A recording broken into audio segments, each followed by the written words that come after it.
The thoughts, views, and opinions expressed on the Canna Connect show belong solely to the individuals and do not reflect those of Canna Connect and its affiliates, sponsors, or partners. Canna Connect does not promote or facilitate any activity that violates state or federal regulations. Everything you hear here is strictly for educational and entertainment purposes. It is not legal advice, it is not financial guidance, and it's definitely not medical direction. Seriously, don't take our word for it. Even if someone on the mic sounds like they know what they're talking about, and they're probably crazy smart too. Regardless of how legit our guests may be, you should always do your own homework, consult with your attorney, and understand the risk you're taking before you do anything when it comes to cannabis. Our intention is to keep it real. If you've got a problem with anything we've said, take us to court. Welcome back to the Canna Connect show. I'm your host, Stephen Eigenman, and today I'm joined on the show once again by Gus Sevastos from Dutchie. Gus, good to see you.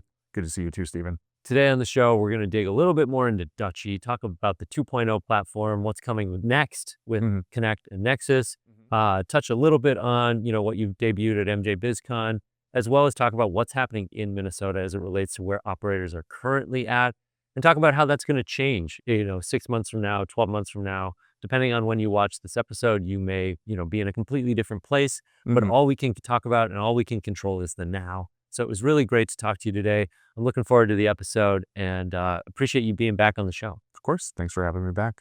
Let's get into it. Let's do it. We were on a call yesterday with a brand that's going to be coming on strong in 2026, and they're going to be dropping like an olive oil line and like a infused line. So it's whatever milligrams it will be, but it's not. It's meant as an ingredient for the at-home edible experience. And I think I know this brand has done the work in preparation. They're not just like launching it willy-nilly, as they say, but to think hey, how do I go one step from like ready-made good to ingredient to like an olive oil, for example, like the creativity that empowers the consumer. Then I thought, wow, I mean, they're not the first one to do it, but the way that they're going to be doing it with a full line of mix-ins, essentially, at the AU level, at the adult, at the dispensary level, versus like we've seen spices and sugars, and we've seen a host of things that the OCM has swatted away on the hemp side. But I really think this is going to be, it's going to be more empowering for the consumer that wants to do it on their terms and not just be subjected to a 22% flour or a 10 milligram or 20 milligram gummy. Hey everybody, Stephen with Canna Connect, taking a quick minute to shout out today's sponsor, CEE. That is the Center for Energy and Environment. If you're not familiar with CEE, they're your one-stop shop for all lighting rebates. If you are in XL Energy territory and you're a micro business, CEE is somebody that you need to talk to. Give Brad a call, give Tony a call, go online, one-stop shop, LED lighting rebates. They'll help take care of up to 60% of the costs associated with your grow and your build-out with the lighting. Really nice people, great people to work with, huge sponsors of Canna Connect, and give them a shout. That's CEE, Center for Energy and Environment. Things like that. Well, what's the biggest obstacle for people making their own edibles is the fact that it's making it's not that we just go, oh, okay, I make, the cookie dough, and then I take the flour and I just toss that right in and pop it in the oven. There we go. I've had friends that, tell me about their canna butter making process. It's like, okay, we get cheesecloth and we can do all this stuff. I'm like, whoa, whoa, whoa, whoa. We found during the pandemic, we found a pretty easy method that just involves baking, shatter concentrate to carb it and then mixing that in. So Rice Krispie treats, stuff like that, it's pretty easy. But also, if I just had an olive oil or some kind of thing that I can mix into food I'm already making, that would be ideal because it's like you said, I like that control. I like to be able to make my own dose. Maybe somebody's curious and I don't want to terrify them, so I'll go real light with it, but just give them a nice bite, But I think we were kind of talking before we started here just about how we're getting to this place where I think we've gotten out of oh wow, here's all the ways that you can smoke cannabis, and now we're in this this phrase of here we are, there's new ways you can consume cannabis. And it's like, oh, wow, a new type of edible. It's like, no, we're actually going to have things that people who want to take this to the level of like, well, I don't want a gummy, but I want this to be, I want to make my own pasta sauce and I want to put, the pasta sauce and infuse it, Ready-made infused oils, saving you the hassle of making the butters and because after you make the butter, you still have to make the brownie. Yeah. You know? Still have to make the brownie. And then too, you don't know what kind of efficacy your butter is going to have. Like, is this butter, I've had friends that are like, hey, I made you edibles and it's like great. And then some of them, they're like, how were they? And you're like, I ate the whole bag of cookies and they're just really good cookies. And then I had one friend who gave me, 3 like snickerdoodle cookies. She's like, be careful with those, and you're You like, can smell it. okay, all right. And then, you eat one and the next thing you're just sitting on the couch like, please help me. Very please. No, yeah. It's nice to have that ratio or like that dosage that you can kind of like actually control versus something that is, because I think we might have talked about this last time, but it's kind of that thought of like, 10 milligrams, 5 milligrams isn't necessarily right for everybody. Some people might be much happier with like a 2.5, That's right. and just to be able to have something where it's like, okay, like you pick how much you want, you can really tailor the experience you're looking for versus, I think it's cool that we have new options that are available to the consumer, Mhm. that are going to come out like that or that are out like that. Like I think I mentioned, everybody loves the Bear. One of the dispensaries I've worked with in Chicago, they sold infused jardinera, like the spicy peppers for the Italian beef sandwiches, like basil, so it's like there's a market for that. Like there is, people want stuff like that, like they want, and it's just really that, we want choices. I think like just ask anybody about anything, when it comes to like streamers, like we want unlimited, like I want to be able to see like all the possibilities I could have, even if I'm going to watch, Better Call Saul like over again, like I still want to know everything that's in that like Netflix catalog. So, well, and to bring it back to cannabis, I think about there's a large population or a large conglomerate of nurses in Minnesota that have started to identify as cannabis nurses. Yeah. And are starting to do more education because it probably wears on them the years and years of only, being limited into the pharmaceuticals that are suggested at hospitals and clinics. And often the word that comes up is titrating, which is like increasing your dose or upping your dose, but doing it in a way that's measurable. And that's where I think, like, let's say this brand is going to launch a liter full of olive oil.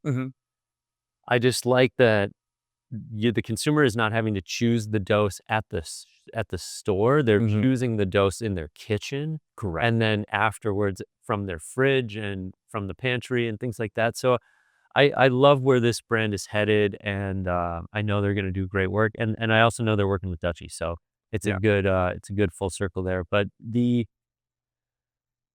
thought around like medical and adult use, like ultimately, I think it's about like being able to control your dose, being able to know what you're consuming, and knowing what the right dose is, and that's where the logic of starting slow and low comes from. And I think Minnesotans have done a great job, the operators on even on the hemp side with like educating, because eventually Delta 9 made its way into hemp shops. And so you were able to get high off hemp, which when I initially started, hemp was something that didn't get you high. And obviously it's evolved. Right.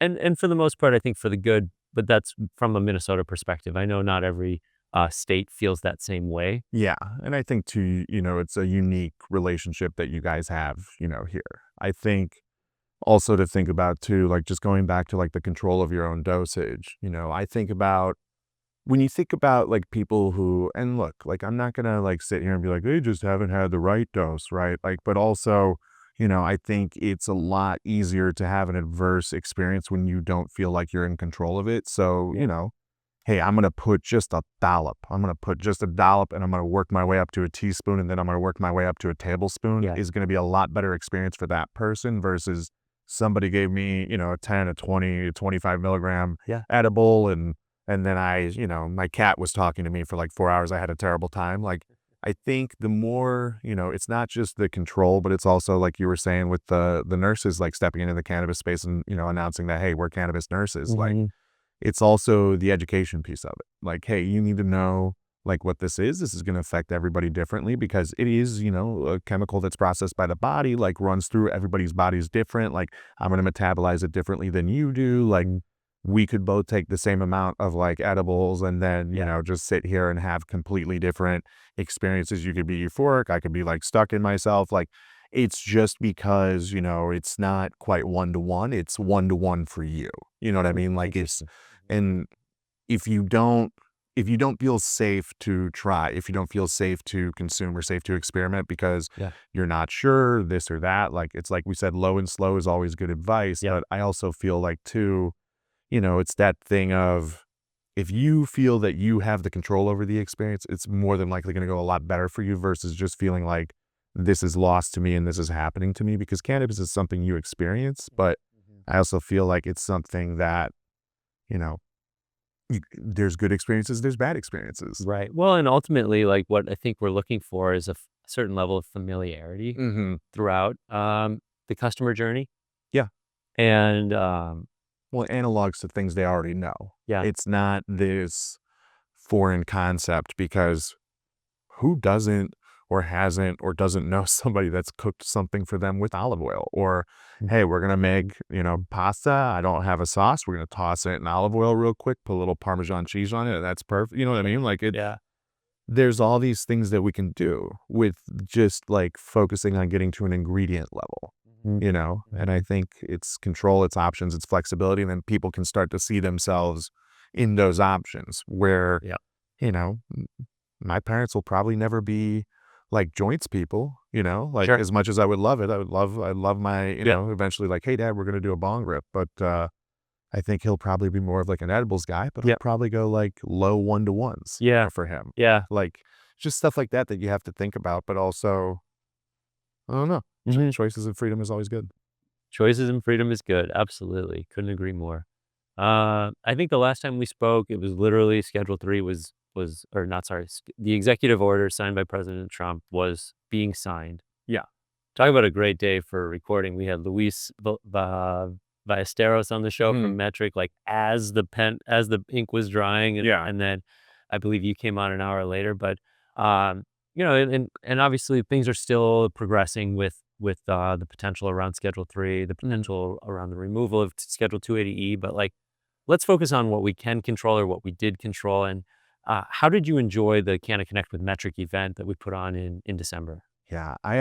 For me, I always think those kind of things are some of the most beneficial like events that we can have in markets, especially where it's still relatively new. Like I think we had talked about some of the operators that are the more established operators, like from this newest round of licensing. And, what are we talking about for some of them? Like 6 to, 8 months, right? Like it's not a long time, but, I think when we kind of look at it and we kind of think about, what this can be doing, what this can be changing, like how this can impact us, right? I think we had that event and it was great to just actually have people be able to ask questions from people that are actually like a voice of authority, like on the subject, like having Luis come like from Metrc, and also like, hey, Luis has a lot of experience where it was, okay, I've been in this market, I've seen how we did this rollout. I think he was like, hopping on a plane for New York for, their switch over to their tracking system. Like there's stuff going on all the time, but to be able to have somebody that can tell an operator either like, hey, this is something we're working on, and it's not like oh, we heard through secondhand or person who knows somebody, like this is us hearing this direct from them. And also we have the ability to like actually ask and receive answers for what are our actual burning questions. Because I think a year ago when I was having conversations about Metrc with folks in the state, like it's like, okay, the metrics for what? Like we're measuring what, right? Because it's not something that we can just be like, here you go here, you do this. Like that is something you have to be an operator. You have to be approved to be able to like even like get your instance, like have access to it, right? All those things. So it's just such a foreign concept that to be able to make it real to operators is something that I'm always going to advocate for. And especially to like, there's always a good reason to get the community together and show operators too that like, hey, you're not the only person sitting in this room having this thought, having this feeling, having this concern. And, we talked about people being able to see themselves in the products, like being able to see other operators in the room and go, oh, they're like me. They're doing this. They're struggling with these same things that I am. I Yeah. think it opens up, more opportunities too for like community and collaboration. Great. Yeah, I totally agree. We got a lot of good feedback from the event, and we hope to do it again this year in 2026. And Yeah. I guess since then, like, how have the conversations been with potential operators or aspiring operators or current customers? Like, how are things advancing in Minnesota from your perspective? I think they're advancing, we're starting to see, so we've had a good amount of people that are, getting ready to go with us, and, everybody's in various states of where they are.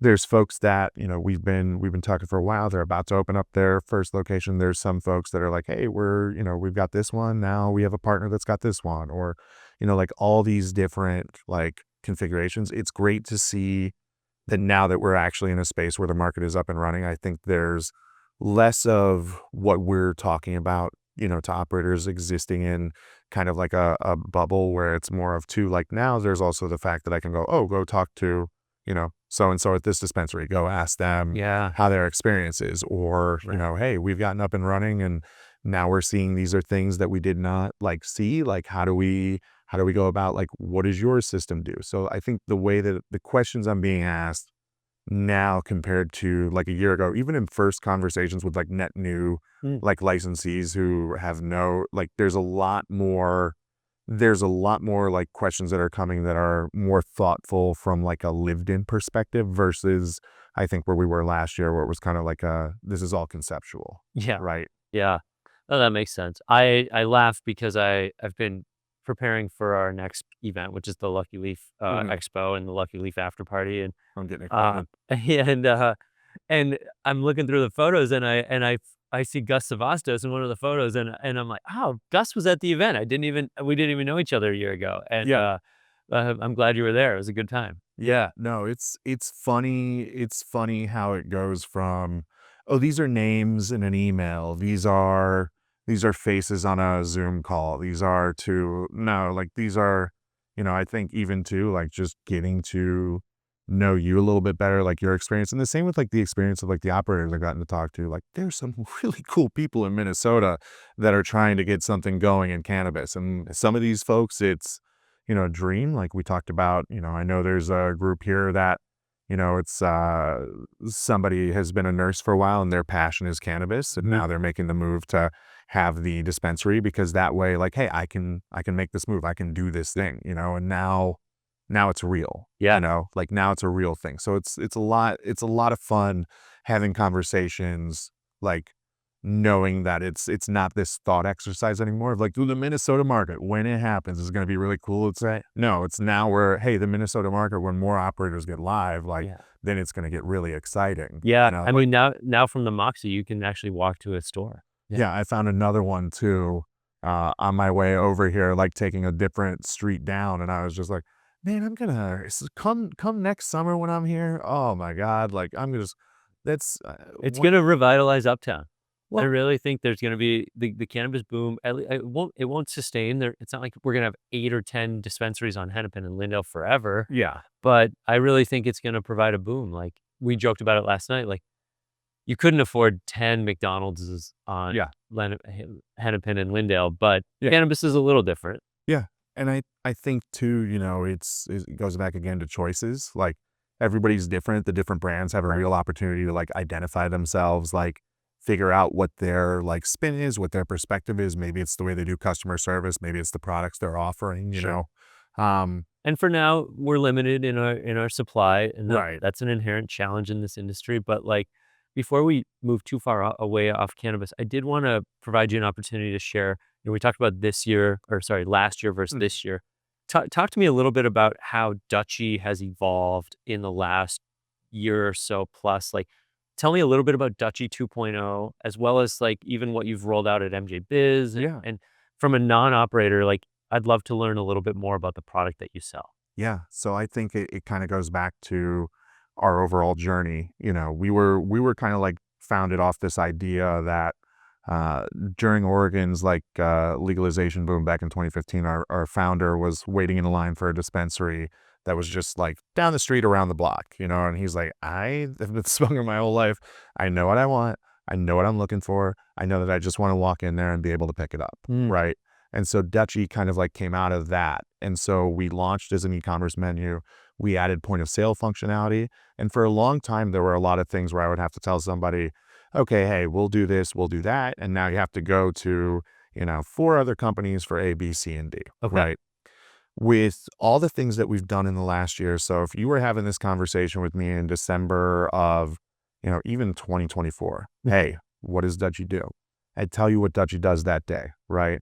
Now you're having this conversation with me in January 2026. I'll tell you that Dutchie not only has e-commerce, not only has point of sale, but now we have marketing and loyalty, which includes like the messaging functionality. There's also a mobile app component, which is available on the Apple Store, is going to be available on the Google Play Store as well. So this is not like it's Dutchie app and then I put in my zip code and I find a dispensary. Like it's actually branded to that dispensary. Yeah. Yeah. So Which I know a lot of folks listening are cannabis knowledgeable, but like if you're a cannabis touching company, you often can't have an app.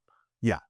And I think there's a lot of things with, how those regulations go and just what's there. But, we've found ways that work, like other apps exist in the market as well. Like we're not the only ones doing what we're doing, but I think too, there's that. And then also, we went from kind of having a couple of different versions of the e-commerce solution to really making it, simplified for operators. So there's, the standard version, which is going to give you everything you need to run your business. Some folks are, extremely like SEO conscious or like want something that doesn't look like what just comes out of the box, right? Like they really want to work with a web developer or things like that to get a menu and a website looking exactly how they're hoping it looks. Yeah. That's what e-commerce pro is for. So that's something we launched last year as well. And those have all been up and running. We've had a lot of operators adopt them successfully. Some of our biggest customers, some of our Mario Hop Shops, they've all like seen the value in it and gotten on board. Okay. But you talked about Connect and Nexus. These are our newest things. Like these are about to launch, fairly imminently. They debuted at MJ Biz as a concept or as a new coming soon. Yeah. And I think this is something where it's just for holistically for like the market, there's some value that you can get out of the Connect portion, because there's Connect for retailers, which is going to do everything for them, like allow them to take the images from a brand and pull those into their menu. So if you're the brand and hey, I want my products to look like this, or this is how I want these images displayed, or like these are the like naming conventions I would like. Yeah. You can use our content portal to set that all up. And then an operator can just pull that into their point of sale environment. So they don't have to now go get those images from the brand. Like we'll help with that. There's other things that a lot streamlined. Yeah, just streamlining things like intelligent reordering, letting you know where your inventory is going or like the velocity of it. And the Nexus is kind of giving you that bird's eye view. Like kind of, there's some folks that we know and operate in the state that are going to be doing well enough where they have people that are data analysis people and able to do all these things. And, for most operators, it's kind of limited on how good is my accountant or like how good am I at interpreting this data, right? So Nexus is there to kind of help put everything in an easily identifiable way where it's going to make it easy for you to see what's going on with your business and then take actions too. So stuff like, hey, this is how these products are moving. You need to do, you're selling them at this rate.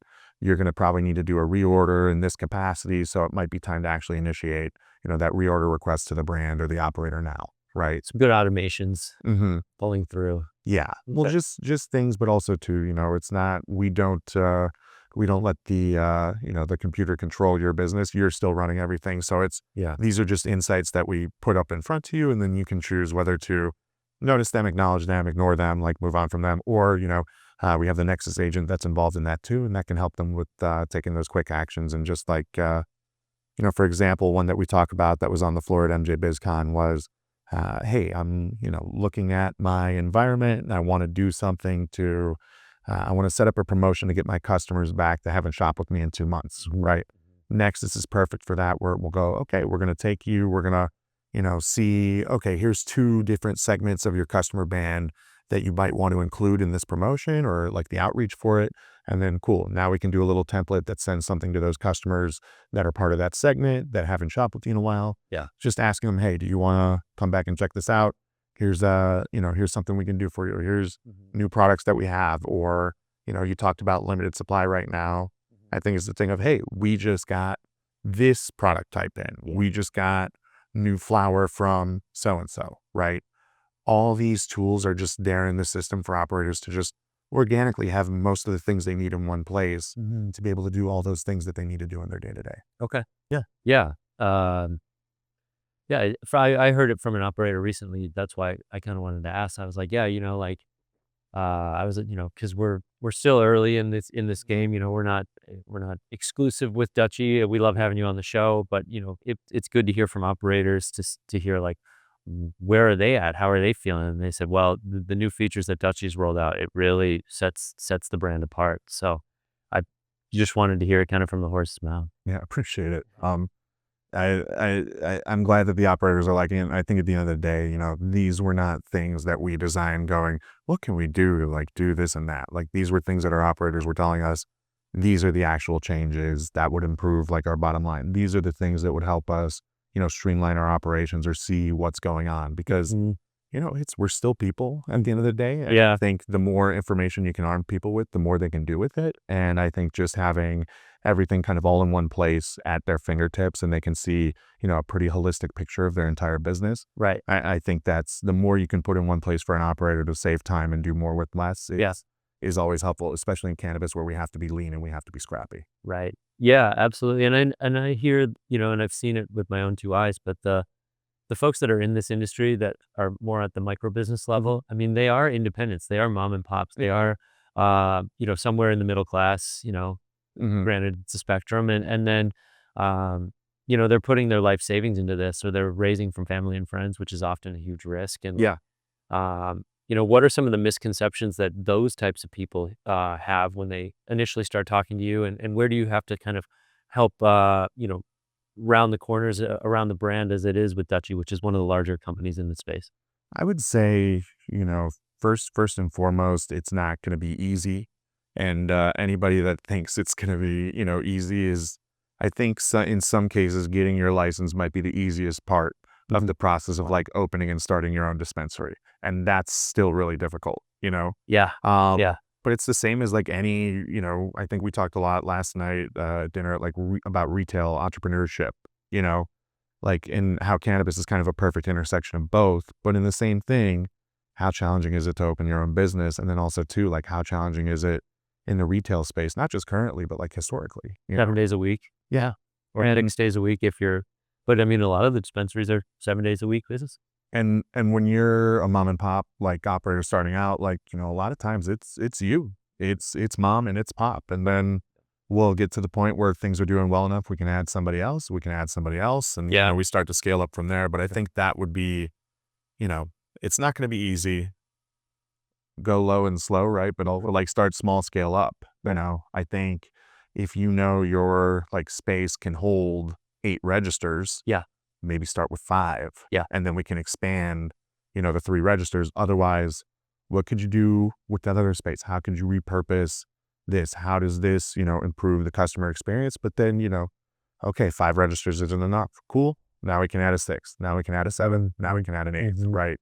I think it's looking at your business, knowing what you're going to focus on, whether that's the products you sell, the customer experience you're going to deliver. I know there's like the lounge experience and things like that can help people like differentiate themselves. Or, with micro, you have the ability to have not just retail endorsement, but also like a cultivation, manufacturing endorsement. So I think the good news for the mom and pop operators is there's a lot of ways to identify yourself in this market because it's like you said, it's so new that, we have established players, but there's also the degree of it's proving grounds. It's an opportunity for everybody because right now, I'm sure somebody will say, oh, this is the best product. This is the best product.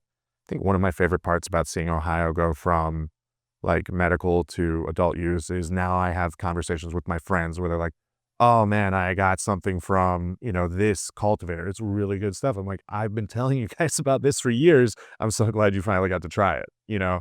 And I, Wow. and I just, I'm excited, Yeah. you know? Yeah. There's a lot coming online in 2026. You know, hospitality is a big part of my passion and, Mhm. and how my unique thing that I bring to the industry. And I read the papers, I read the food and culture, and I stay up to Mhm. date on restaurants. And like we had a James Beard Award winning restaurant, best restaurant in according to the James Beard Award in Minneapolis this past year, Mhm. Boucheron. Mhm. And it's a husband and wife, so it's a mom and pop independent. And Jeannie, the wife was interviewed in one of the food and culture magazines. And Mhm. she said, yeah, owning a restaurant doesn't mean that you take your hand off the wheel. Yeah. It actually means that you still close the restaurant. Mhm. And I just wanted to make that comparison to dispensaries, because I don't, I haven't personally operated, but I think if you aren't really paying attention to your brand, I mean, I can talk about it from Canna Connect's perspective, Yeah. like, I came home from dinner last night and I wrote the newsletter. Yeah. Like the work has to get done. Yep. You can't just put it on autopilot and expect somebody else to do it. It's your brand at the end of Yeah. the day. Well, that's the thing too. There's nobody else. Like at the end of the day, the buck stops with you. Yeah. And I think that's the thing too, is there are people that can help. There are great like organizations that consult out there, but like they can give you all the knowledge in the world. You still have to execute, Mhm. and Mhm. look, I mean, again, we talked about it, like, just running any kind of like business, starting any kind of business is challenging. So, it's not, getting your license is not a guaranteed like path of success. But in the same token, if you keep your hand on the wheel, if Mhm. you are actively not just a part of your business, but also trying to be a part of your community, Yeah. and I think that's one thing that Minnesota does that I really like is, these operators that are coming from the community are parts of their community. Like Yeah. it's not just, oh, this is our dream that we're doing. It's also in a way like that we can give back, that we can help our community grow. We can provide jobs in our town. Like there are just a lot of options that it means for folks. And I think cannabis is a really awesome and exciting entrepreneurship like opportunity, but it's still a difficult like process, but Yeah. it's worth it. Yeah, it's worth it. It's also a great exercise in culture, and Mm-hmm. as we see the compacts getting signed and the cooperative agreements getting signed, and we start to see more tribal businesses operating off of reservation land, like Mm-hmm. it's also an opportunity for Canna Connect to learn more and to better understand indigenous culture, and really for the first time. Yeah. And you and I were around the same age, and this is my first foray into really cultural understanding. Mm-hmm. We still have a lot of work to do societally, but I think cannabis is it's a, uh, it's an industry where we're very much going to be working with the tribes. Yeah. So I'm excited about that aspect too. And yeah, I just wanted to mention that as I wear a native character. No, I think too, like it's an awesome like opportunity that we have for collaboration, and also too, we can all be stronger together, like Mhm. I think that's the thing is you talked about cooperatives, you talked about like just like agreements and other groups and people becoming aware of, things that they might not have known about the place that they've always been, and Mhm. I think that that's a cool thing too, is I have met such like a diverse array of people like in cannabis, like it's not the same faces all the time. Like it's very different groups with very different like, but in the same token, there's a love for the plant, Mhm. Yeah. there is a desire to like unite people, and like provide cannabis as either, relaxation for some folks or medicine for other folks. But I I think there's more that we can be, doing, Mhm. but I also know that the fact that that is like some of the newer operators, like first instincts is to lean with the collaborative angle Sure. is pretty encouraging to see too. Yeah, and it's also incredible to see, like, every 2 years, like, new people come into the space and you Mhm. think, "Oh, wow, like, you're new here," and then 2 years go by and they've developed a name for themselves and they found their niche, and it's like it's also, I mean, you think about, like, markets and stocks and things like that as well, where it's like, "Oh, like, you're late." Well, there's still a ride to be had. There's still a journey to be on, and you don't have to start at 1997 or 2014 Yeah. or 2023 to find success. But you do need a strong approach to find success. Yeah. No, you can't go into this not having a plan, not having a direction, not having a vision, Yeah. because just to go and to do it, I don't know that that's necessarily like enough, I think in some places where there's nothing, I think that's enough. But I think when you have, the opportunity to have a big, vibrant market with a diversity of like operators, diversity of brands, diversity of products, I think you got to lean in, you got to go for it, because this now, we're talking about, it'll be interesting to like sit back down with you, in 2028. Sure. And, Oh, yeah. yeah, write it down, January 2028, follow-up episode. Coming soon. Yeah, coming soon. But I think, it'll be interesting to see what we're talking about in terms of the market and the direction then, because we're not going to be talking about these same things that we're talking about now. No. And even then, we're not talking about the same things that we were talking about even in the fall. Yeah. When we started talking a lot more. Like, Yeah. it's all changed. Like, it's all changing, it's all evolving, and just adaptability is a key too. Like, have a plan, but be able to pivot, be able to change, and not be married to things that aren't working. Right. But easier said than done if you're the Cleveland Browns. There you go again. New coach, new dreams, new hopes. Stefanski he got canned. Yeah, they canned Stefanski right after, which, hey, beating the Bengals is not going to save your job. I'm sorry. I got to see them beat the Steelers the week before, so that was my Super Bowl and my playoff wins. Was the game in Cincinnati, game 18? Yeah, we played Cincinnati in Cincinnati because we opened the season in August with them or September with them in Cleveland. Who has been your favorite Cleveland Browns coach in your childhood, in your lifelong fandom? Honestly, probably Kevin Stefanski. Yeah. But it's somebody said, oh, like he's here for 6 years. 4 of the 6 years weren't good. And objectively, yeah, 4 of the 6 years were really bad, including this year and last year. But I will say the 2 seasons that were good seasons were some of like my top football memories, like lifetime. Right. Did he come out of the gate with a winning season? Or was it the second year? Yeah, no, he did the first year because that was it was 2020, so that was the pandemic season. Oh. And as things got worse and scarier in the world, the Cleveland Browns did a lot better. And it was one of those things where I'm like, oh God, are we bringing about the end of the world right now? We're gonna win the Super Bowl and then that's it. Like, oh no, because he came from the Vikings, so I remember tracking a little bit of his his career there. Well, it's actually it's the first game that I saw here was Vikings game facing the Browns, like when he had been the coach, and it was it's nice that I've been to at least the games I go visit have been mostly wins. Okay. But of course, like most of my season ticket wins, which I think I had 3, where they made me feel good for like an hour, and then I'm like, oh God, I still have to be a Browns fan next year. So we're gonna have a new coach. It'll probably be Coach Prime. Listen, don't believe the hype. It's gonna be Dion.